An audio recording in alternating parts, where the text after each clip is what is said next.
Et ici, il y a une histoire qui est très douloureuse à entendre. Mais il va falloir l'entendre. Elle est très, très, très douloureuse.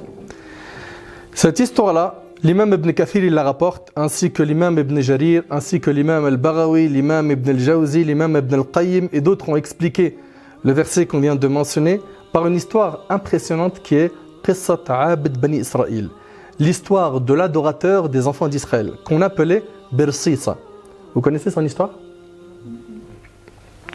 C'est l'histoire d'un homme pieux.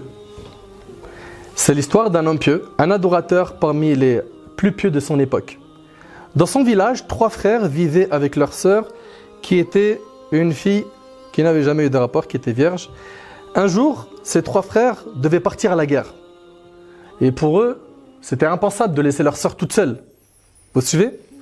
Alors ils se sont dit qu'ils ne pouvaient confier leur sœur qu'à l'adorateur pieux des fils d'Israël. Lui, il est tellement pieux qu'il peut la surveiller et prendre soin d'elle jusqu'à ce qu'ils reviennent de la guerre. Ça va jusque-là, c'est clair? Très bien. Alors ils sont partis le voir pour lui demander s'il pouvait rester avec leur sœur et s'occuper d'elle. Il refusa. Il a dit non, m'ouvrez pas cette porte. C'est trop dangereux pour moi. Ils ont alors insisté et insisté, mais l'adorateur continue à refuser jusqu'à ce qu'il a accepté. Voilà la première porte à laquelle va taper Iblis. Il y en a sûrement qui vont se reconnaître à travers cette histoire. Combien de fois tu as refusé d'aller en soirée avec tes amis ou en chicha et ils ont fini par te convaincre et tu t'es retrouvé avec eux?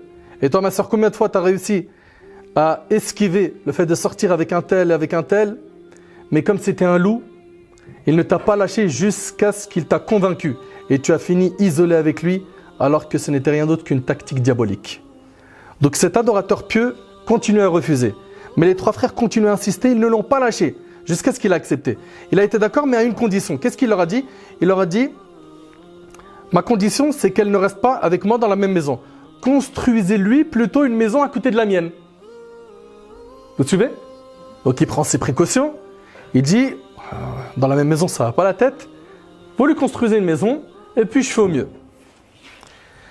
Les 3 frères ont accepté la condition de l'adorateur. Ils construisirent alors cette maison pour leur sœur, puis partir à la guerre. C'est à ce moment-là que le diable a commencé à bouger ses pions dans ce grand jeu d'échecs qu'il a joué avec cet homme. Qu'est-ce qu'il lui a dit? Il lui a chuchoté des maudites insufflations bien déguisées, en lui ouvrant les portes du haram et en lui faisant désirer la récompense d'Allah et en lui faisant comprendre que ce n'était qu'un bien. Regardez mes frères et sœurs, c'est pas ce qu'on voit aujourd'hui. On voit aujourd'hui des gens qui vont abandonner jour après jour plein de pratiques religieuses. Pourquoi? Parce que le diable il lui dit mais quand même il y a un intérêt. Et puis de cette manière-là tu t'intègres. Et puis de cette manière-là t'es un musulman on va dire plus ouvert, plus open, etc. etc. Et l'autre, enlève ton hijab, sinon comment tu vas te marier? Et puis fais telle concession, et piétine tel ordre religieux, etc. Vole, tu vas délaisser ton poste. Ils t'ont mis à la porte comme un malpropre. Récupère un petit peu ton haq, ton droit. Et c'est ainsi qu'il va continuer ses ruses. Shaitan se mit donc à embellir le haram à cet adorateur pieux. Attention, hein, on l'appelait l'adorateur des enfants d'Israël. C'est-à-dire que c'était quelqu'un, il était connu pour sa piété. C'était pas n'importe qui.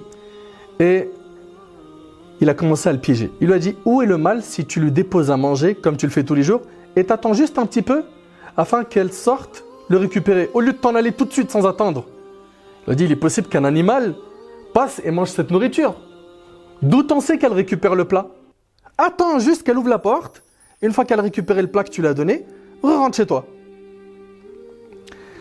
L'adorateur s'est dit, bah oui, franchement, il y a quoi comme mal à faire ça? Il n'y a aucun mal.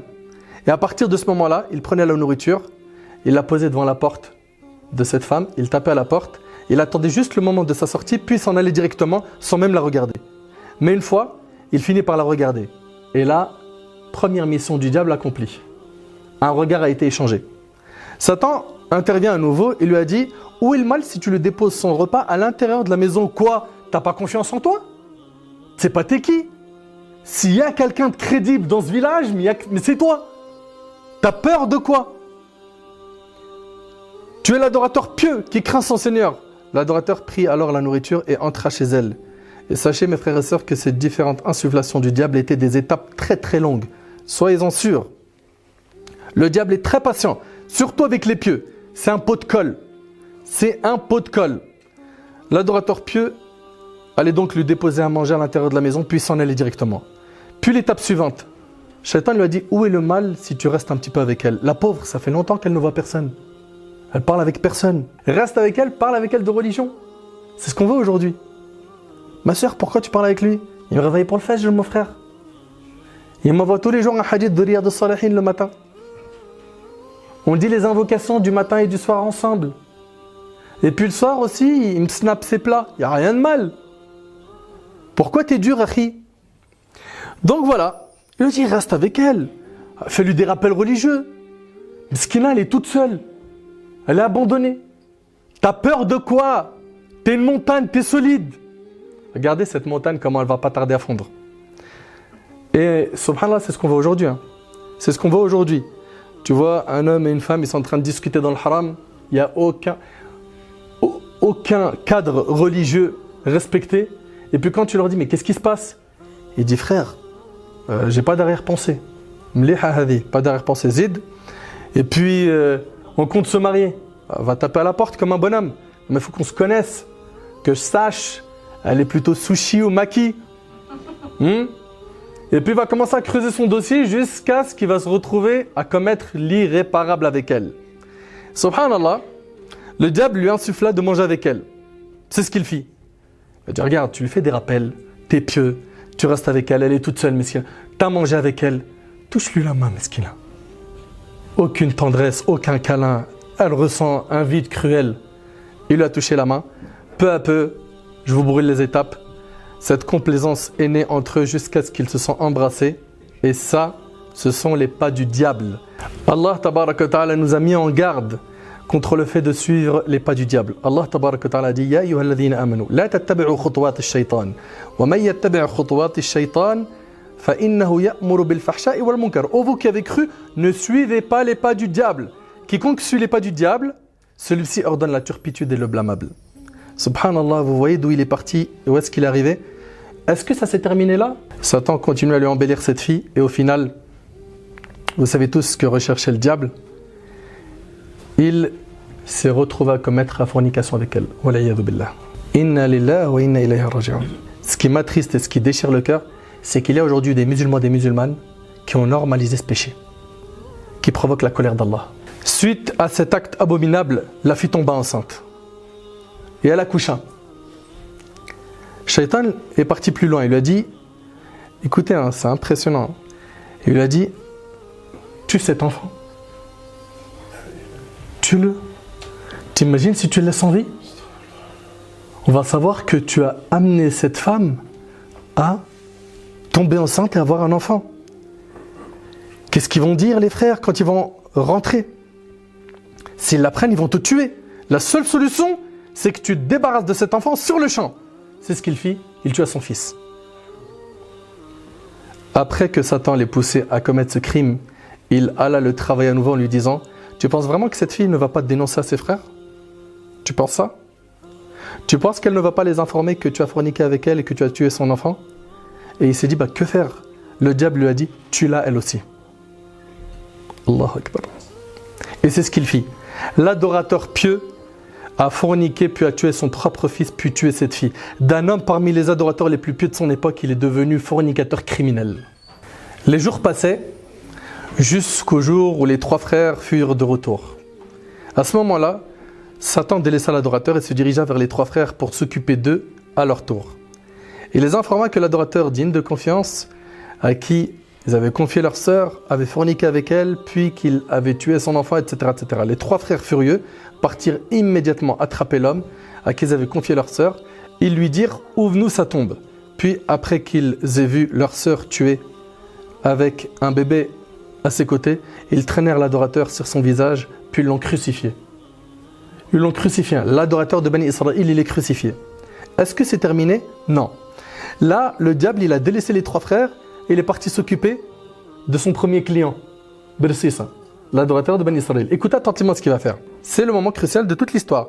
Shaitan lui a dit, ô un tel, ne sais-tu pas qui suis-je? Je suis Satan. C'est moi qui a perverti ton cœur. C'est moi qui t'a poussé à commettre zina. C'est moi qui t'a poussé à tuer ton enfant et à tuer cette femme. Il lui a dit, je suis le seul qui peut te débarrasser de ton épreuve actuelle. Il lui a dit, débarrasse-moi-en.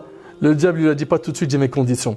Il lui a dit, c'est quoi tes conditions? Il lui a dit, que tu mécrois en Allah et que tu te prosternes pour moi en dehors d'Allah. C'est violent ou pas? Cet adorateur stupide lui demanda, si je mécrois en mon Seigneur et que je me prosterne pourtant en dehors d'Allah, tu me débarrasses de mon épreuve? Il lui a dit oui. Comme toujours, il le fait désirer. Et vous savez, le diable, il a une stratégie qui est connue. C'est embellir le haram et enlaidir le halal. Combien de fois j'ai entendu et j'ai assisté à ce type de problème où un homme et une femme se fréquentent dans le haram pendant longtemps et ça marche et ils s'aiment et la flamme elle est waouh, ils s'aiment à fond. Et puis quand ils commencent à culpabiliser, regretter, ils disent vas-y viens on se marie, on arrête, on se repent. Ils se marient une semaine après, un mois après ils divorcent. Donc dans le haram, il va tout faire pour embellir la relation. Dès que ça devient un cadre halal, il rentre, il met des gros coups. Des gros coups. Et là, subhanallah, Satan lui a dit, t'inquiète pas, je m'occupe de toi. Et en effet, l'homme a mécru en Allah et il s'est prosterné pour Shaitan. Et là, ce traître de diable a pris la fuite en disant, Inni bari'um mink, inni akhafu Allah rabbil alamin. Je te désavoue car je redoute Allah, le Seigneur de l'univers. Telles sont les insufflations du diable. Telles sont les ruses du diable, telles sont les catastrophes auxquelles mène le diable. Il embellit le haram en te faisant croire que c'est une adoration, que c'est quelque chose de normal, que tout le monde le fait. Et alors, ça fait quoi? Ça fait quoi si tu parles avec lui sur Insta? Ça fait quoi si vous snappez ensemble? Ça fait quoi si vous sortez ensemble? Ça fait quoi s'il t'embrasse? Ça fait quoi si tu fais zina avec lui? De toutes les manières, c'est ton futur mari. Et il est comme ça, il cuisine les gens petit à petit. Pareil dans le commerce, pareil avec l'argent, pareil dans tous les domaines. Il y va petit à petit jusqu'à ce qu'il va te normaliser le haram. Une catégorie de musulmans, malheureusement, qui ont mangé une grosse gifle dans leur foi. Pourquoi? Parce que quand tu parles avec lui, tu lui dis, regarde, subhanallah, je suis choqué de voir un tel faire tel péché. Il dit, mais t'es sérieux là? Tout le monde le fait, ça me choque pas moi. Le fait que tu en arrives à ne plus être choqué de voir de la désobéissance, c'est que ton cœur a mangé une baffe. C'est chaud. Il a marqué un point avec toi. Vous êtes là toute la journée à regarder les matchs de foot et à vous dire, regarde, sans compter les pronostiqueurs et les gens qui mettent de l'argent haram, qu'Allah les guide. Ils sont là à inviter les autres à mettre de l'argent sale pour dire qui va gagner les paris foot, etc. Ils sont là à surveiller tous les buts qui sont marqués. Et toute la journée, le diable, il lui met des lucarnes. Toute la journée, le diable, il lui met des petits ponts. Il le met à l'amende. Il l'emmène loin, très loin de la religion. Et ce qui est malheureux, c'est que les gens trouvent ça normal. Pourquoi? Parce que la norme, c'est ce qui a été fixé, selon eux, par les gens. Allah tabaraka wa ta'ala dit wa in tuti' akthara man fil ard yudilluka an sabilillah.